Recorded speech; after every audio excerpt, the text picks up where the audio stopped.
Input costs in animal production operations have been generally rising and today are exacerbated by the pandemic, supply chain challenges, and the Russia-Ukraine war.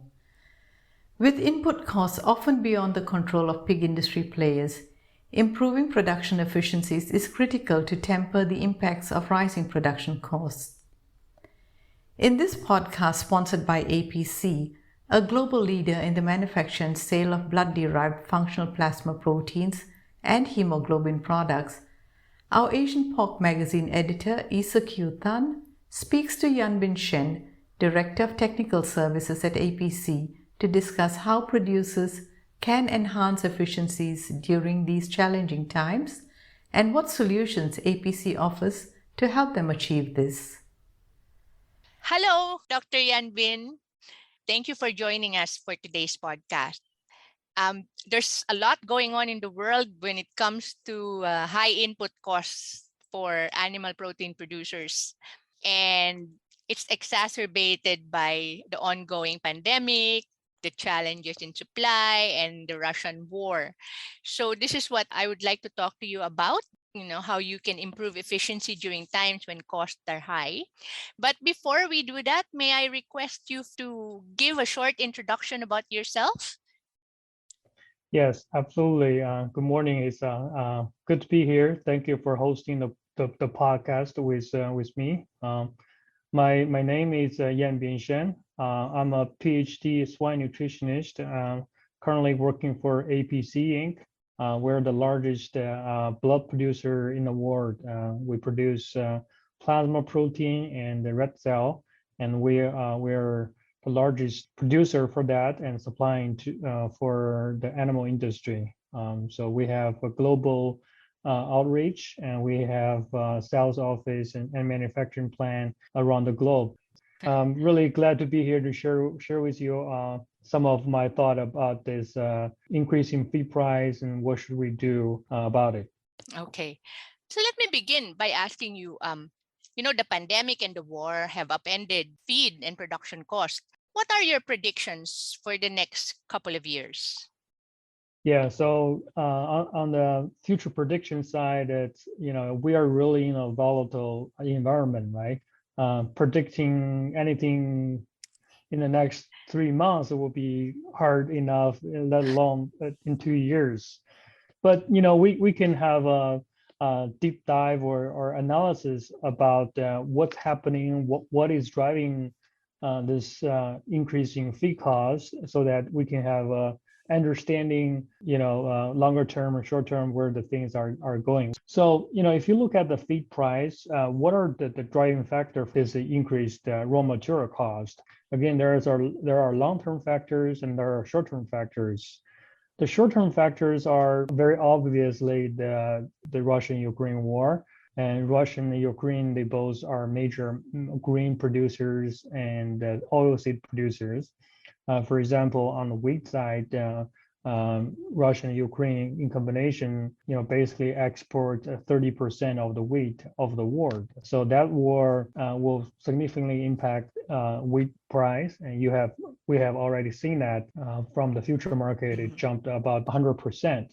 Also, they produce a lot of sunflower in Ukraine too. The sunflower oil and sunflower meal, and although it's not conventionally being used in the swine production per se, but a lot of organic farms, they do use the sunflower meal as a major ingredient. So that's going to have impact on those organic farmers as well. So that's the short-term factor. Really nobody know when the war can stop and when things can get to normal. But if you look at the future wheat price, it has dropped from the session highs. So it's still at the elevated value, the level, but it's coming down a little bit. So hopefully there's future peace talks can help again with this. But those are the short-term factors. There are also long-term factors here. One of them is the increased cost production for the grain farmers and the oilseed farmers. As we know, the green growers to grow their green, corn, soybeans, they have their input cost, right? And they have seed, it's one of the input costs. The other major input cost is the fertilizer. The fertilizer cost has increased dramatically last year or so. There are several factors playing into this. One of them, it's related to the war too, because Russia is actually a major exporters of the fertilizer. Give you a few numbers. Russia alone export 33% of the ammonia in the world, and 21% of the potassium, and 14% of urine, about a quarter of the phosphate, on the global stage. And that fertilizer is very important for green producers in South America, especially. Okay. And also China is also a big exporter for phosphate. Since last year, China actually started an export control measure, basically temporary ban of exporting phosphate from the country. So that front also impacting the fertilizer price. So the fertilizer price increased dramatically. And also, if you look at Europe, the fertilizers like nitrogen fertilizers, a lot of them are ammonia based. And if you look at how you produce ammonia, in Europe, we use a lot of natural gas to produce ammonia. So with the war and with everything going on, oil price reaching $130 per barrel, the natural gas price is very expensive for Europe right now. So the fertilizer price has skyrocketed, and the expectation is it will probably stay at elevated level for long term. So that fertilizer input cost will have a long-term impact on the cost of production for the green farmers, and then you have an impact on the green price in the long term, right? Also on the demand side, there's also some dynamic changes in the global market. In the North American region, the producer here developed a new method to produce renewable diesel product. They use the vegetable oils or animal oil, fat, and make it into a renewable diesel. And this diesel, the new technology, basically allow 100% of this inclusion of this diesel into a commercial diesel tank. So in the past, the green diesel, you can only add 10%, those diesel into a diesel product. Now with this new technology, you can do 100%. A large incentive from the government to use renewable diesel. Mm-hmm. We see a major demand of all the fat and oil, that the vegetable oil going to that direction. So you can see the fat price in North American has tripled in the last 2 years. If you talk about 3 years ago, some of the corn oil we can buy 25 cents per pound. Today is 70 cents per pound. So very dramatic increase, and that demand is there and will not go away. So as an animal producer, on the energy side, we have to compete with fossil fuel guys for that energy. So, bottom line, it's in the short term, there's a lot of volatility, but long term, the green price will stay at elevated level as the foreseeable future.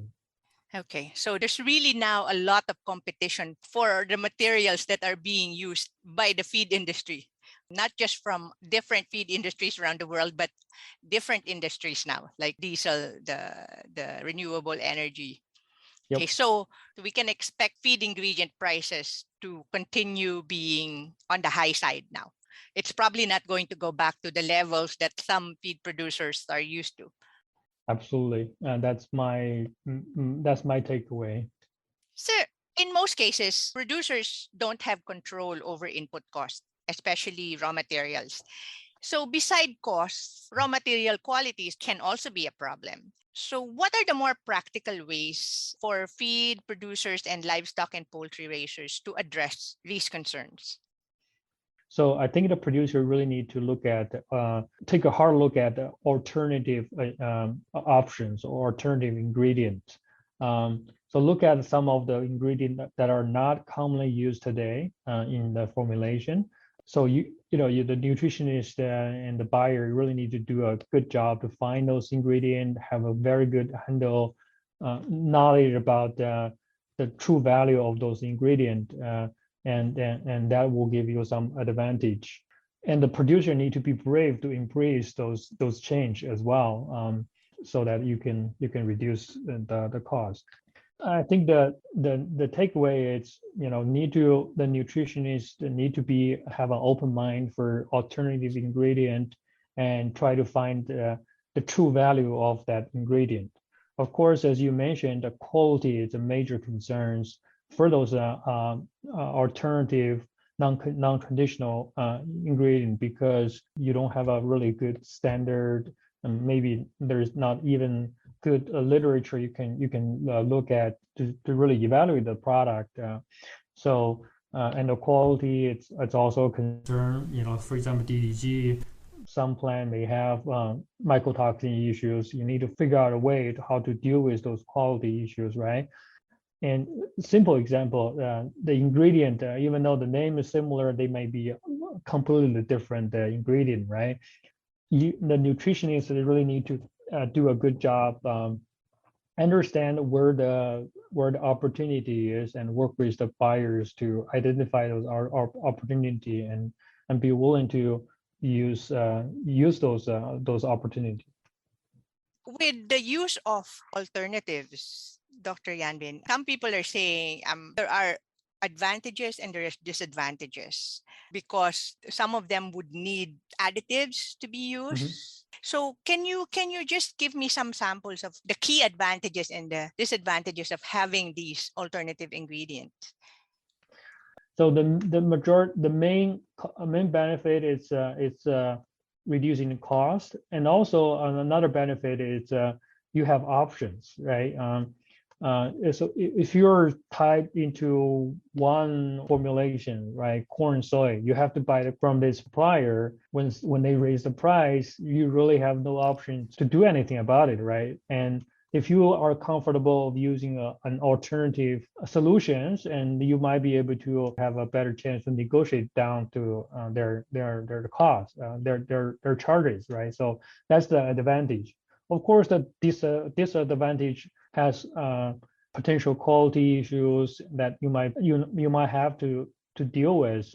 Example is DDG, especially in the bad years. DDG basically concentrated the mycotoxins from corn, right? If you have some marginal mycotoxin in corns with the DDG, you're going to have 3 times of that mycotoxin. So you need to think about, do I need to have a toxin binders in DDG to deal with it? What's the cost for that? And you have to add everything up, right? And also there are some maybe unintentional consequences of using alternative ingredient. For example, DDG, we use it because it's a good ingredient and provide a good energy values and protein values. But the fat in DDGs are all unsaturated fat. In the past, when a lot of producers are using high level of DDGs, they find out that the carcass of a pig, the fat is too soft, and you need to think about things to make sure the fat is not soft, because that's the consumer demand, right? On the formulation side too, producer can also think about something to reduce their potential costs, right? One thing came to my mind, it's energy specifications, right?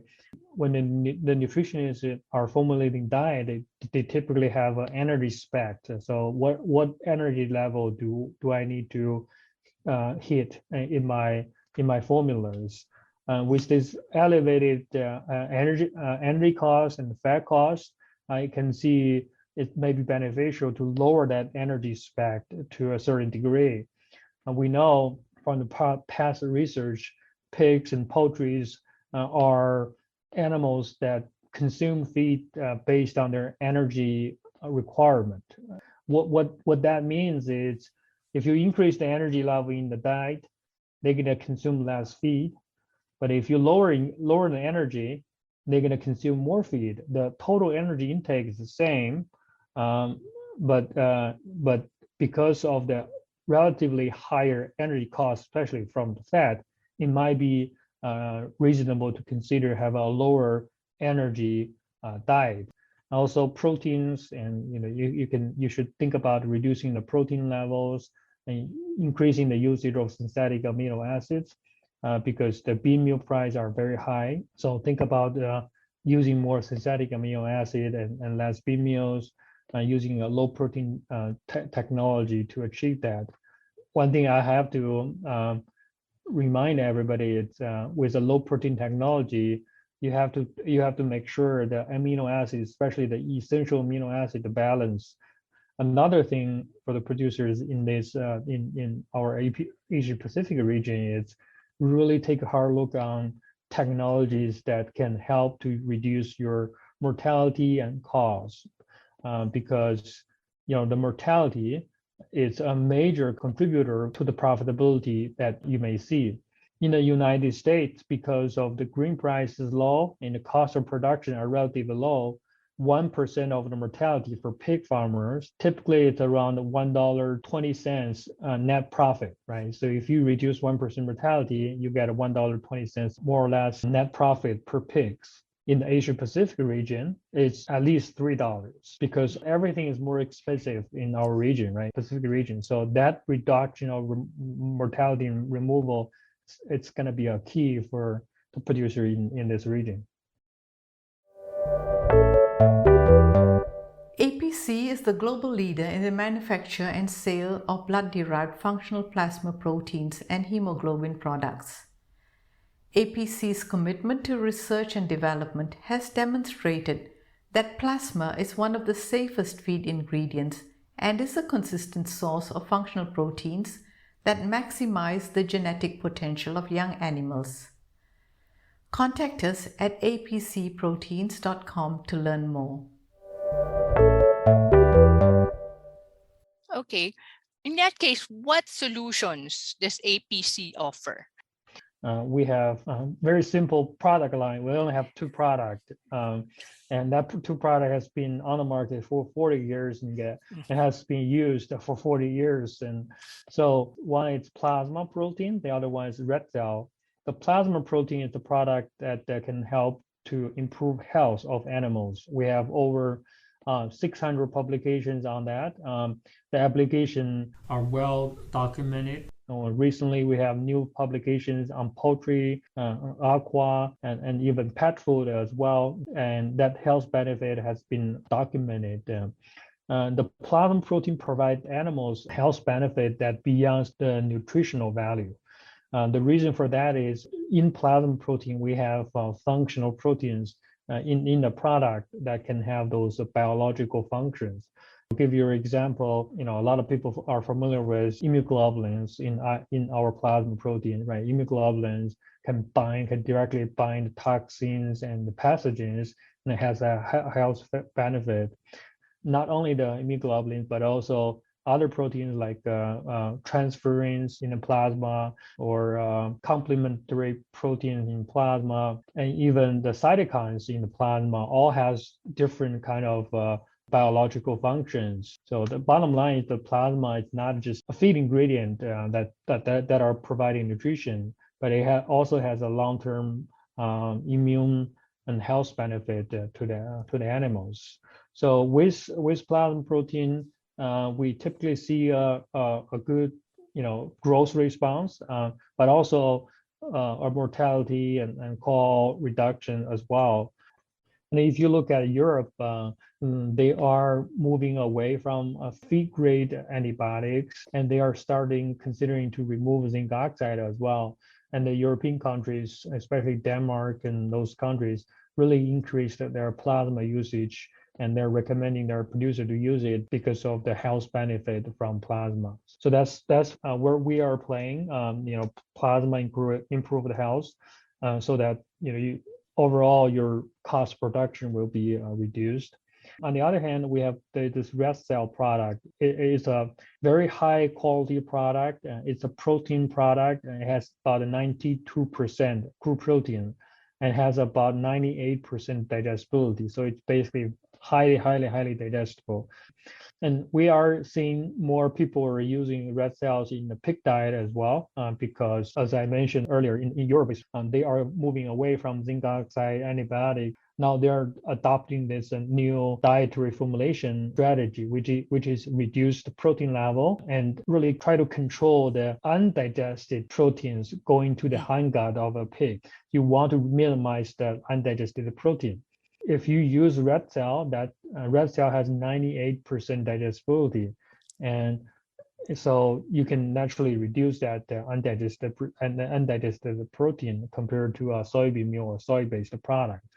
Our product also offer potentially a higher value to the Asian Pacific producers because, again, as I mentioned, the cost production or the value of reduction of mortality and costs in Asia Pacific are much higher than any other countries. Okay. My last question for you, sir, is what advice can you give producers regarding farm management and pig health to help mitigate costs? You know, everybody's talking about cost everywhere. So what other advice can you give them? The main thing on farm we want to achieve is to maintain the health status of those pigs on farm, right? If you have increased mortality, your cost is going to go up. And that's one of the reasons why we see after ASF in China, the cost of production are skyrocketed because the mortality are just so high. So you have to continue to do all you can to maintain the biosecurity of the farm. I think today is not the time to cut corners in terms of biosecurity. I still suggest you do an all-in, all-out. You have to require all your employees to shower in to farms. Those kind of the basic simple things, make sure you do that. And also you need to think about sow management. Make sure that the sows on the sow farm are well managed. They have a good vaccination protocols because if the sows are healthy, the sows will provide very important colostrum to the baby pigs. And if they get that, the baby pigs are generally healthier, and higher weaning weight also means a higher survivability as well. In terms of baby pigs, get them on feed as quickly as possible. That's very important as well. If you have them, 1 day or 3 days of feed in the early post-weaning phase, that will have a long-term impact on their gut and also on their overall survivability as well. The first feed, it's the most important feed of the pig in their life. So make sure they get on the feed as quickly as possible, have them open eating as quickly as possible. That's very important. And also the lightweight pigs, make sure you manage the lightweight pigs or the pigs in the hospital pen well. Of course, and the nutrition of feed are also very important. As I mentioned, plasma protein has been well documented to improve the survivability of that pigs in the early weaning application. So that's very important. That's what I can think about from the farm management side. Okay. So basically, Dr. Yanbin, the plasma, it has applications for the different stages of the life of the pig. Every step of the way, there's applications for the blood plasma. Okay. Yep. Final question, sir. In the past, because of worries of feed-borne diseases and all that, there's some worries about, maybe blood-related feed ingredients might not be safe. How do you assure the end users or the consumers of blood plasma, the feed millers, the producers, of the safety of this product? Yes, we are the largest producer in blood product in the world. And again, as I mentioned, the product has been used for 40 years. So there's a track record of the safety of the product. We offer two types of plasma product, 100% pork plasma, 100% bovine plasma. We invested heavily on our manufacturing process and capacity to ensure the safety of our product. The product, it's an animal-derived product, right? And there are naturally some concerns about the safety of the product. But I would like to give you an example. We all drink milk, right? The raw milk from the cows maybe not as safe as the milk we're drinking from the supermarket, right? So it's not about the origin of the product, it's about the process. So if the milk is being pasteurized and being manufactured according to the manufacturing process, the products it's safe. So it's not about the origin, it's about the process. And we invest heavily on our manufacturing process to produce our product. We use what we call multiple hurdle technologies to ensure the safety of products. So we have 3 separate kill steps in our manufacturing process. And we have UV. After UV, we have spray drying, which is a heat treatment drying step. And then after that, we have basically holding the product at 20 degrees C for extended to 2 weeks. That's another step, proven very effective in killing pathogens like viruses. Each of those steps are equivalent to applying a disinfectant to the product. So we can assure the safety of our product. Well, thank you very much, Dr. Yanbin, for taking time to talk to me today. I really appreciate it. And I'm sure our listeners will learn a lot from our conversation. Yeah, I appreciate that you're hosting this seminar. Again, it's, current markets are very volatile. But as a producer, if we can do our best to control cost, and we do think that there's a seed, there's a value in what we do. With costs unlikely to go down soon, producers must find novel ways to help them achieve production efficiencies. They must look at all available and alternative inputs to do so. The challenge is for producers and nutritionists to understand and have a handle on the true nutrient value of these inputs. Maintaining a healthy herd will further boost efficiencies. Towards this end, APC offers spray-dried plasma, a functional protein that has both nutritional and biological benefits that help ensure the health of the animal. Visit www.apcproteins.com for more information on their solutions.